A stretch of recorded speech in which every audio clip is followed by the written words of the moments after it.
Tell us, what is Sysdig? What is Sysdig? Interesting question. So, really Sysdig is, from our marketing terms, a container intelligence platform.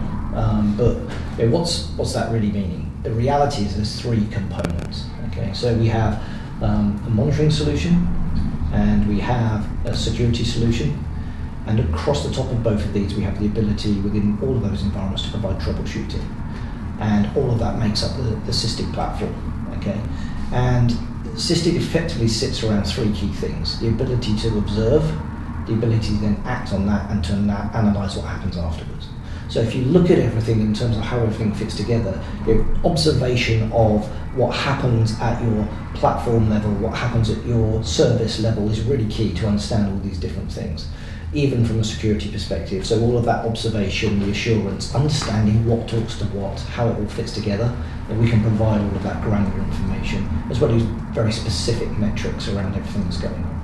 Obviously, once you've got all this information, you need to have some form of action potentially.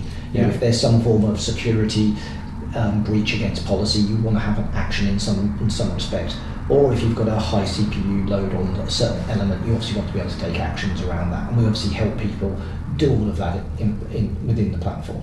And lastly, the ability obviously to analyse what's really happening. So Sysdig has this very powerful troubleshooting capability that sits across everything, that allows us to take really detailed captures of everything that happens within the environment. A bit like having a video camera sat on the shoulder of the operating system, looking into everything that happens, all of the system calls. So in a containerized world, anything a container does is a system call. So when all that's happening, being able to capture that information, record that information, to be able to look into it from a security breach or from a service application problem perspective, allows you to much more quickly get to the point of understanding what the problem is and having all of the detailed information. So I think when you put all of that together, what are we trying to do and what are we helping customers achieve? For me, it's about helping provide a degree of confidence of customers being able to move applications and services to their goal of cloud, because it's agile and it's easy and it's cost benefit. And cloud is enabled through orchestration of containers. So we're providing the confidence in that cloud as long as you're in that containerized world. So why would anybody work with containers without having that kind of overview and security of the environment? Why would they do it without having it? Yeah. I don't know. That's an interesting question. Why would someone try and do it without it? I think people do, and I think that's a learning perspective. I think people see... Is it because it just doesn't come, it doesn't come out of the box with all these features? No, exactly. There's a degree of capability. If you look at the open source marketplace and the community where a lot of this comes from, Kubernetes is a community-driven project. It obviously has its commercial variants and supported variants, OpenShift and Red Hat and that sort of environment. But and it has different projects around it. So there is a monitoring project. You have Prometheus and things that sit around that. But being able to do that at an industrial level, being able to make sure that you can actually troubleshoot what goes on, it's like anything in life. Having the ability to monitor what happens still just gives you a lot of information. Yeah. Once you've got the information, how do you actually get to the root cause? How do you actually act on it? So we provide all of that in one easy-to-use environment, rather than just giving you a whole bunch of information here or a bunch of security policy tooling here. You've got to be able to do something with it. Yeah. And that's where we really try and, where we come into our own. We enable reduction of time to fix problems, which obviously creates cost benefit around everything that's going on. Yeah. Just to add to that as well, is doing it. One thing that we found, and we've spent a long time developing this platform, our engineering team have, it's actually really difficult. It's not, you look at things like Prometheus and, traditional tools like Nagios that are out there, and they're very good at giving you a single view of CPU metrics or, how busy is my hosts. But they don't give you that kind of holistic view, depending how I'm looking at this, what exactly is going on there.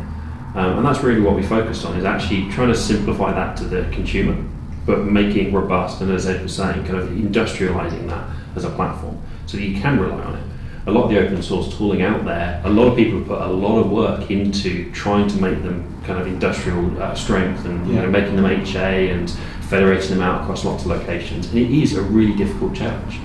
We've spent probably 50% of our engineering today is actually around making the platform absolutely rock solid.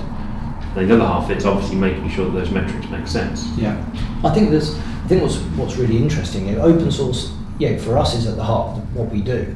So, our agent that sits at the heart of everything, the kernel level agent, the underlying part of that is open source. Okay, our security language Falco is open source. So we provide that. So at the heart of what we have is a whole bunch of open source projects and tools that we layer in a whole bunch of capabilities on to help make those open source tools work much better for an enterprise. And the troubleshooting is really, really key. There's no point monitoring stuff for the sake of it. You've got to actually understand what the root cause is. Yeah, exactly. Yeah.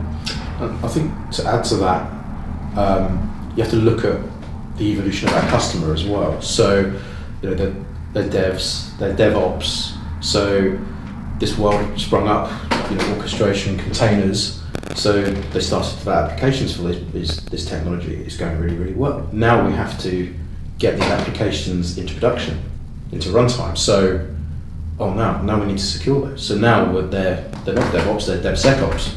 So they've got another hat, because these are the guys that really understand it. So they've got security oversight, but do they manage it? Does security manage it? Is there a segregation of duty in there? Is there a platform that can give me the views that I need for operational, day-to-day stuff and troubleshooting the application and service itself? And do I want to run the security over the top? Do I need to have a view of that? Do I need to manage it every day?